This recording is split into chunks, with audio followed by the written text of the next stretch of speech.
All right, folks, how you doing? Welcome back. So we're doing something a little bit different today. We're going into the Irish Origins of Civilization, Vol.2, Mars, by Michael Desarian. Under Section 107 of the Copyright Act 1976, allowance is made for fair use for purposes such as criticism, comment, news reporting, teaching, scholarship, and research. The Sword of Mars and the Roman Fasces. So the Atlantis lion's head with the Sword of Mars, or Ares, and the Roman Fasces, the symbol of totalitarian rule and oligarchic control. These royalist and Masonic emblems are found at the Old Sessions House at Clerkenwell Green on Farringdon Lane and at Marylebone Street in London. Number 10, Aton or Aton. And I wonder if this is where you get the word atone from, probably. Number 10, Aton or Aton, Downing Street in London. The rose window above the door contains 8 panes symbolizing the sun. There are 8 solar flames and 1 Martian arrow representing the sign of Ares and Mars, the planet of war.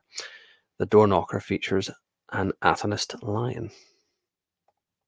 Jehovah, a lord of Mars. Check out this series I did, Mars, Atlantis, and the Hollow Earth. The first few are based on the Sky People and other books by Brinsley, Lepar, Trench.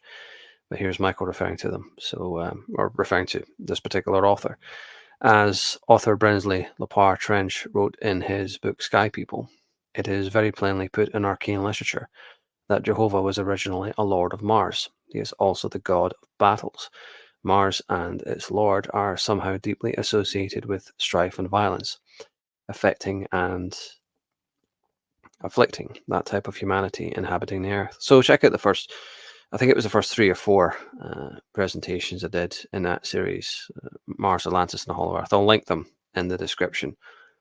Check those out because those presentations that I did go into Brinsley Lepar Trench in a lot more depth than what you're getting here. But it's good that Michael picked up on this as well. He was obviously a big influence on him. Lucifer and Satan. So Lucifer is, however, not the same thing as Satan. The word Satan simply meant one who tempts, and it merely referred to any contradicting, skeptical, or accusatory agent and their argument. Nothing supernatural. So within holy orders like the Essenes and Gnostics, a Satan was any detractor or opposition party. There was nothing supernatural about a Satan. Again, watch movies like The Matrix with educated eyes. Set, the opposer of Horus. So the Lion King, if you watch that, is just essentially Egyptian mythology. There's little doubt that the term and concept has its origins in the Egyptian god Set, the opposer of Horus, his twin. To oppose any hegemony is therefore to be satanic. So we see that there is a big difference between Satan and Lucifer. Get thee behind me, Satan. Lucifer was originally based upon the pagan god Mars, and eventually Satan also became identified with the red fiery planet and its astrological energy. In the Bible, we have Jesus turning to Peter saying, "Get thee behind me, Satan." Jesus to be the Son. So if we accept Jesus to be the Son, then we can take this statement to be of astro-theological significance, especially when you're watching the likes of Star Wars. Mars occasionally rises heliacally, that is, with or even before the sun.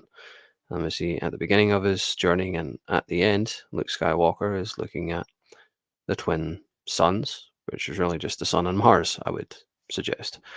But, watch these things again with educated eyes and quit, bitching about, Ray being a Mary Sue and all this kind of thing. And they blew 180 million on the acolyte, look at these things with open eyes, with educated eyes, as Michael often says himself. You get a lot out of it when you really look. It's telling you everything that you need to know right there.